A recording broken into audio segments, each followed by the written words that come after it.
Well, it looks like we're stuck. Was going to be a nice ride today, but you never know what's going to happen.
Different things can happen to your ATV.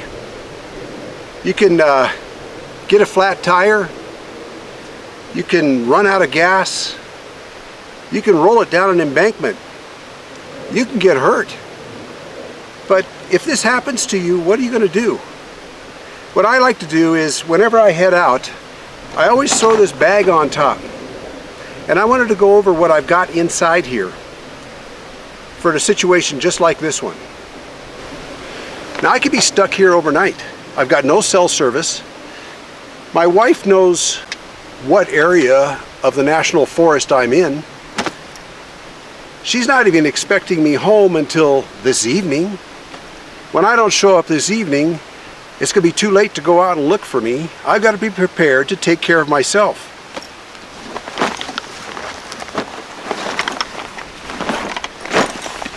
I see people riding around on their ATVs, sometimes in the desert, sometimes it's really hot, Sometimes it's right in this national forest where I'm at right now, Lewis and Clark National Forest. They don't even have a bottle of water with them. I usually have this bag packed. It's always on here. I carry things like, let me show you. We'll just do this. Tire repair stuff. A $1.98 Walmart tire repair kit for a puncture. A 12-volt tire pump. It's lightweight, it's bulky, but I got it.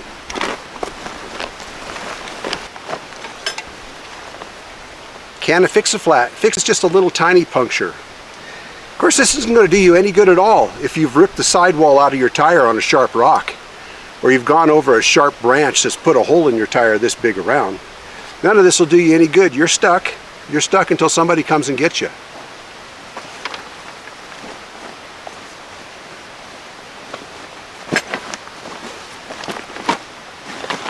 I carry some tools. There's the basic toolkit that's on the ATV. It's not much. I've thrown in a few other things. Tire pressure gauge, just some various wrenches, some things that I know are particular to this model of ATV, some size wrenches that I know that it needs. Never leave home without vice grips.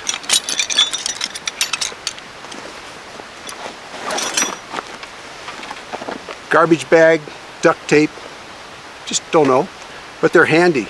You could use this garbage bag as a poncho, keep the rain off you.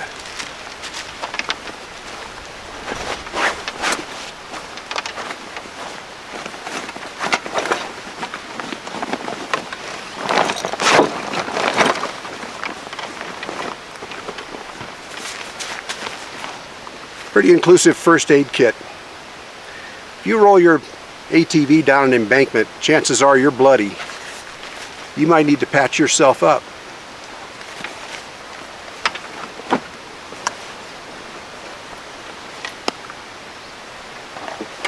Mosquito repellent. Why be miserable? And some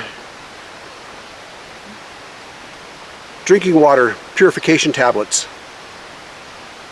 It's a lot simpler than boiling water. I'm lucky. Right over here is a stream. Probably 100 feet from where I'm standing. But I sure as heck wouldn't drink out of it until I treated it. Bring a cup. Just some really basic survival stuff. Toilet paper.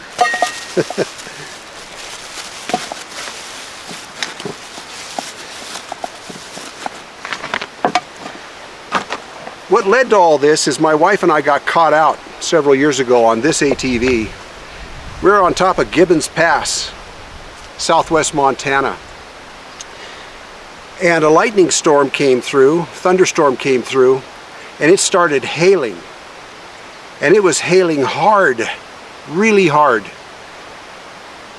She had a rain jacket with her and I had a poncho. That's all we had.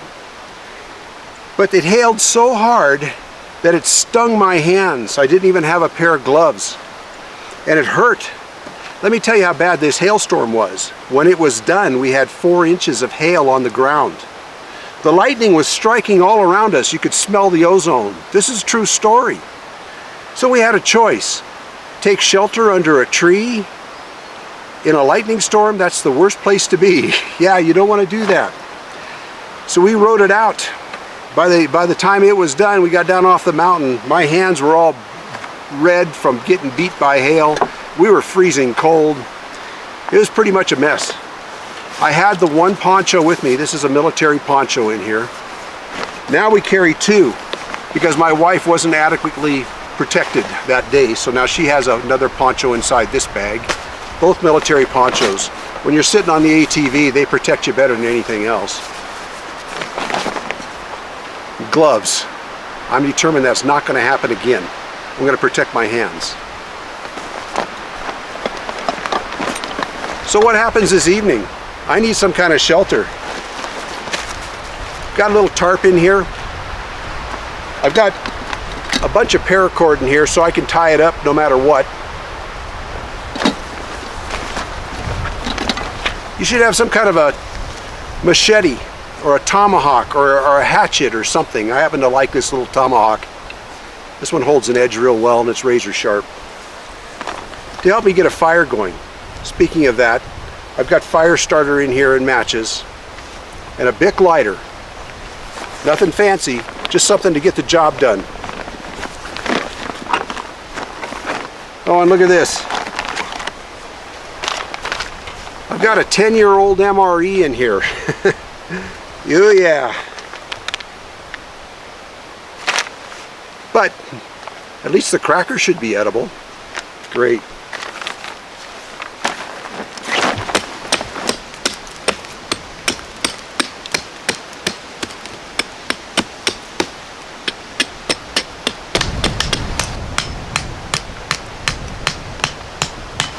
So what's the best thing to do now? I guess that depends on your situation. If you know where your vehicle's at and you're within walking distance, yeah, you might want to walk out. Go somewhere where you can call for help. Get somebody to help you pick up your ATV or make the repair, whatever. Call home. Phone home. Otherwise, you're going to sit and wait for somebody to come. It's too far to go, and if it's evening time, you'd be better off just kind of hunkering down and staying.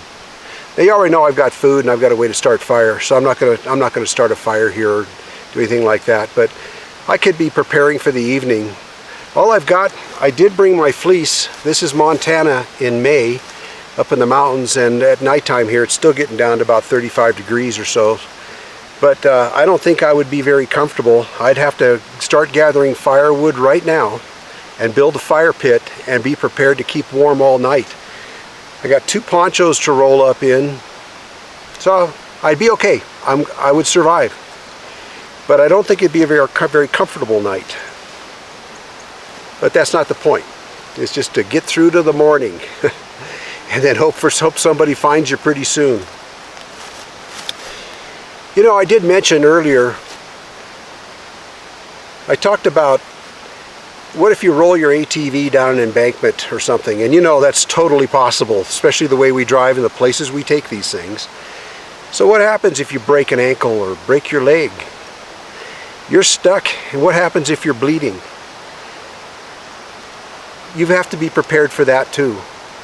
And when I flew bush plane up in Alaska, part of my flying career, and you're required up there to have a firearm on board.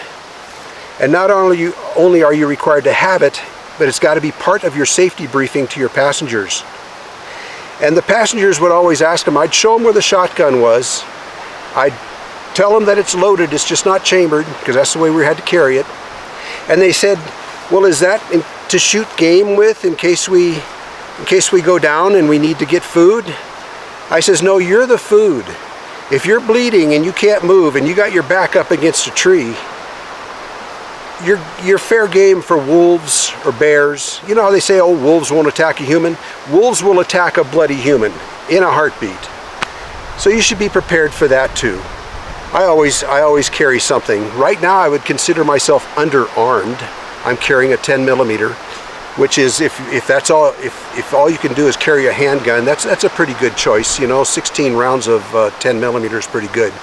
However, if I was seriously out today, I'd be carrying my shotgun with, you know, double-aught buck and slugs, whatever. It's just another thing you have to be prepared for.